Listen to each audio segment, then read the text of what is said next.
مستقبل الكورة ان شاء الله. الشباب ربنا يبارك فيهم يا رب ويكتب لهم كل خير. حابة بس اوريكم، هما دلوقتي بيعملوا اختبارات علشان يختاروا منها اللي هيطلعوا ناشئين في النادي الاهلي، فربنا يوفق الجميع يا رب.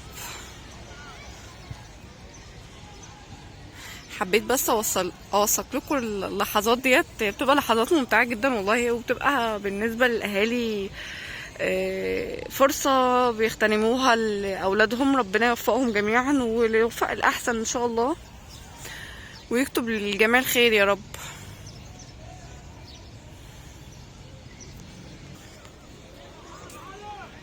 شايفين كميه الناس اللي جايه تتمنى الخير لاولادها، وربنا يوفقهم.